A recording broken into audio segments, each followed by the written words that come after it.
Vâng, đấy nhìn cái hoa nó màu đỏ đỏ. Em cứ xuống đấy nhá. Vâng, Em cứ xuống đấy hôm nay đi cân nhá. Chị làm gì chị cứ làm nhá. vâng. Ruộng này là ruộng rất là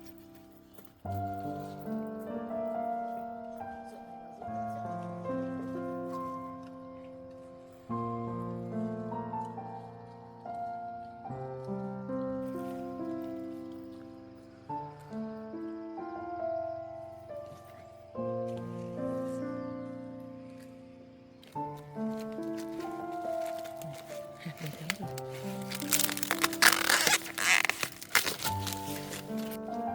Chị trồng cái gì ở đây? Xà lách à? Đẹp nhỉ? Môn này đẹp thật.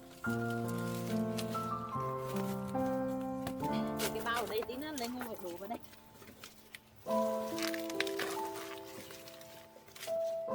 Cả cần sạch đâu nhỉ? Kệ nó như thế này đi. Em chỉ sợ không mưa, bắp nó không được đều hạt thôi. Trời không mưa ngô nó ngọt này.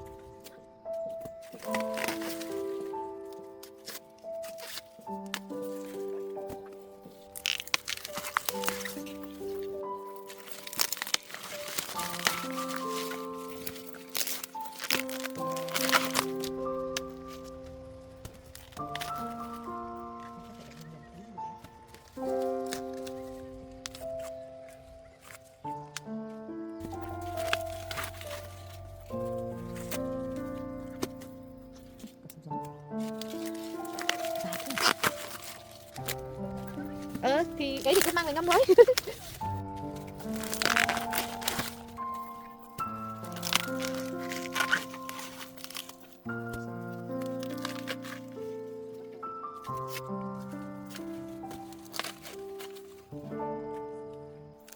Sâu này chắc không được.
Thì để cho cái bao cho em tí nữa em phải đổ lên thôi, cắt cho vào bao.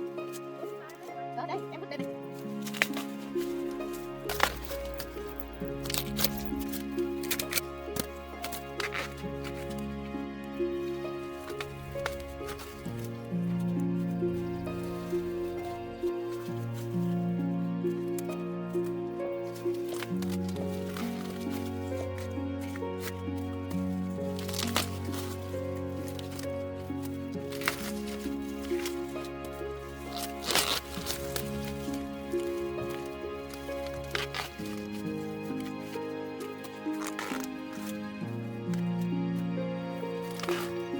Cái ngô này thang của bán cho trông nhỉ? Hả?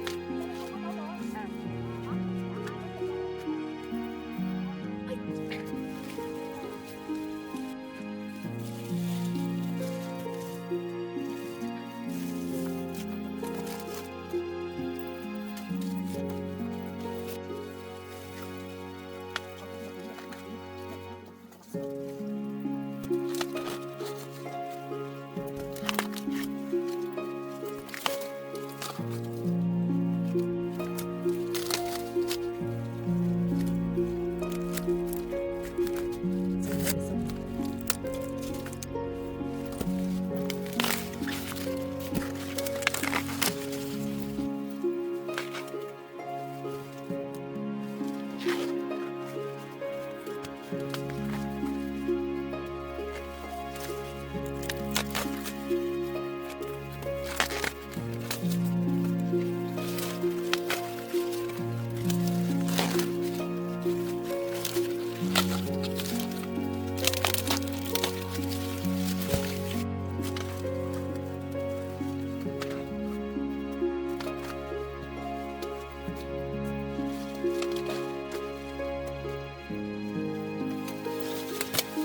Lấy mấy cái bắp sâu này về đi.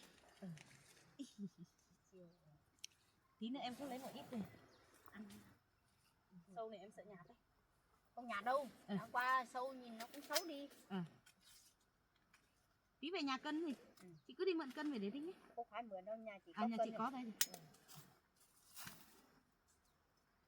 Em lấy thêm. Cái còn cái tím là lên để đựng vào chỗ nào?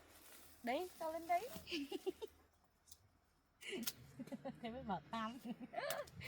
Cho đầy vào đây xong em khâu bao vào gùi được mà. Chắc tầm 30 cân thôi. Bao nhiêu thì được.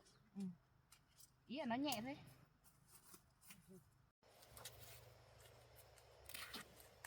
Cái này chắc chị phải trồng 2-3 lạng giống này nhỉ?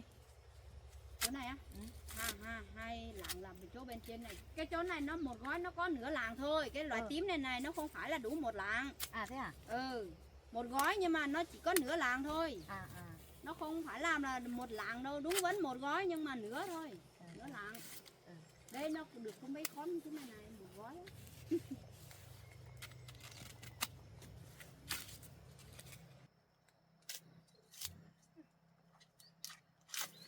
Cái thì non quá, cái thì đấy quá. Nó bị lấn hạt vàng nhiều ạ. Không phải đâu. Tức là loại ngô này đấy. Vừa rồi chị cũng trồng ở bên kia 1 lạng. Xong là chị ốm chị hôm nào chị cũng ra, tức là nó có lấn từ giống rồi. Nó ra hoa xong là chị về đếm được 10 cây, cái hoa của nó khác màu, là đúng lúc về bé ăn dần dần đúng đếm có 10 quả ngô vàng. Thế là nó lấn cái hạt cái hoa của ngô nó là màu tím tím thôi, không phải hoa trắng. Lúc nó trổ bông lên, bông hoa lên là chị biết có cây nào là nó lấn từ giống rồi. Là đúng chắc chắn là thế luôn.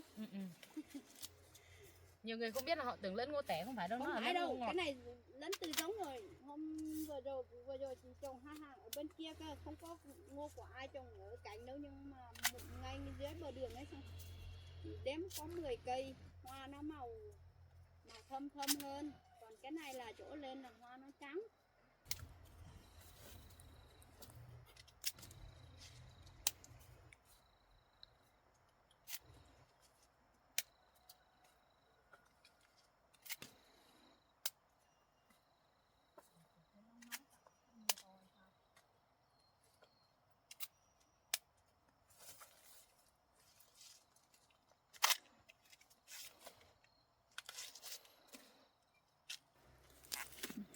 Ngọt nhé.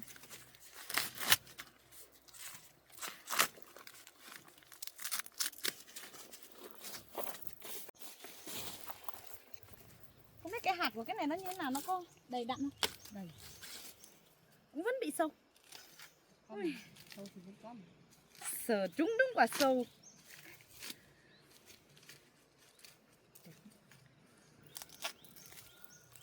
Chị cứ lấy về luộc ăn rồi. Ngọt. Nó cứ vẫn ngọt.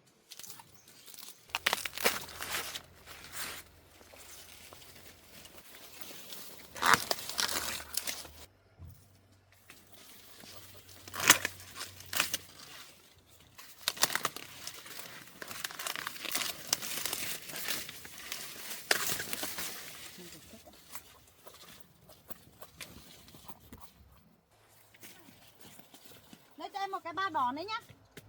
Bao đỏ á? Bao đỏ hay cái gì được. Túi ni lông cũng được nhưng mà bao đỏ thì tốt hơn.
đấy đấy đấy chị ạ. Ngô nào đấy? Đấy là ngô nào? Con ngô nào? 10.000 mấy bắp em bán theo cân ạ. Cân bán tiền cân. 15.000 một cân. Có ra được không? Ngô này có ra được không? Không, riêng ạ. Riêng này có đắt hơn. Cái này 25.000 một cân đấy.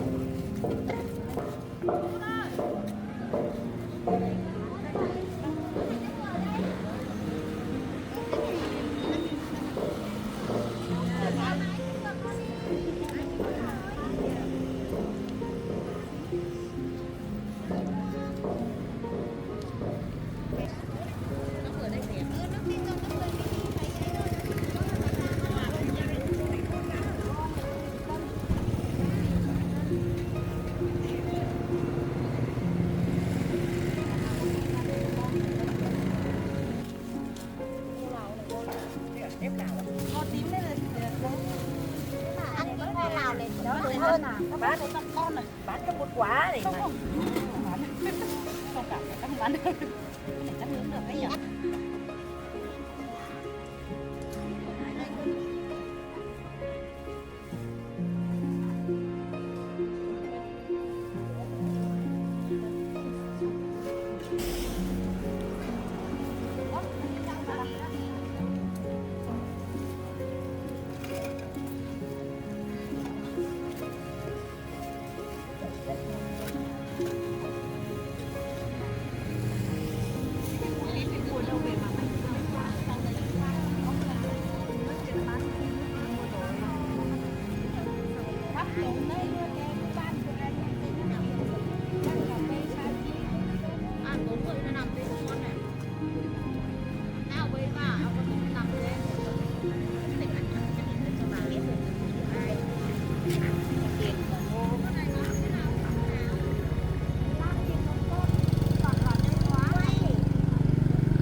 Mình mớiกินra còn gì nữa. Chị em chưa được thì mình mất tiền ra. Bắt này nữa là được. Rồi đấy 4 cân. Nó làm nó quay chương trình này nó con kia nó nghe ơi. Lên đấy Ngô. Để em. Đang ở Việt à? Thế tí qua nhà lấy nhá. Thế tao trả tiền hay mày trả tiền? Chị trả luôn cho em đi, tí nữa em đưa luôn một cái. Ủa sao mày nữa? Tao hết tiền rồi cắm nhá. Cắm cũng được. Đây. Cái nào bây giờ rồi? Cái kia 1 cân rồi nhỉ? Đấy, quả kia được không? Được đi. Sâu thì rất ăn được hả? Tôi có người rất con cháu ơi, con cháu được ăn. Con chưa được ăn đem bán được.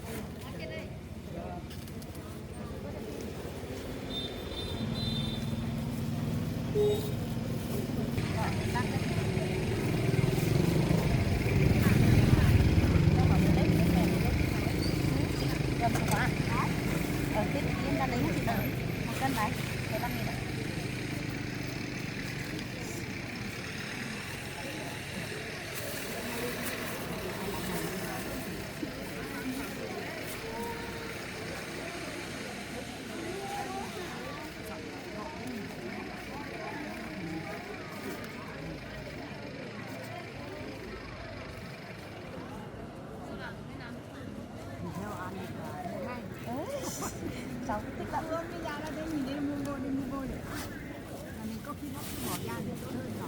Không cần bóc được, bạn đừng bóc để cho nó ngọt hơn chứ. Còn một ít này không có ai mua nốt cho mình để đi về.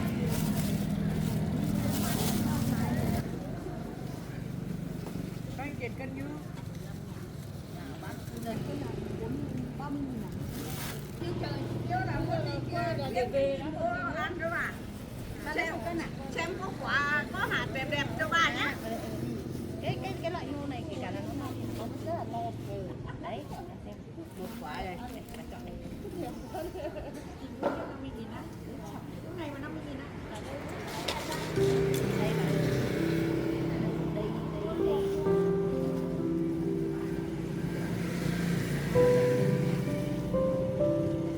Bà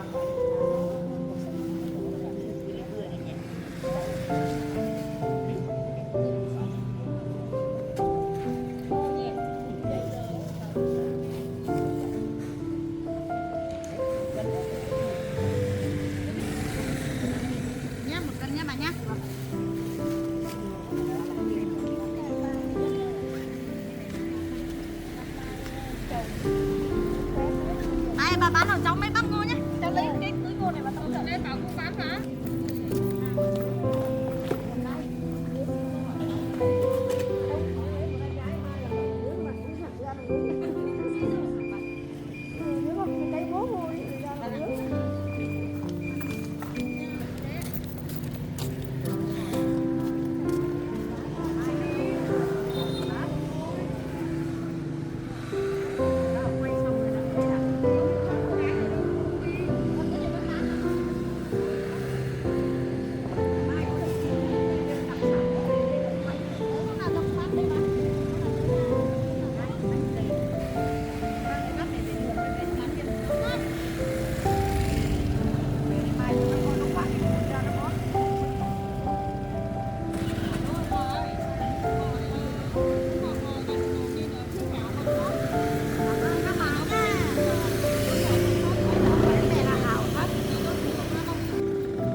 Cái đồ này đẹp.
Thank you.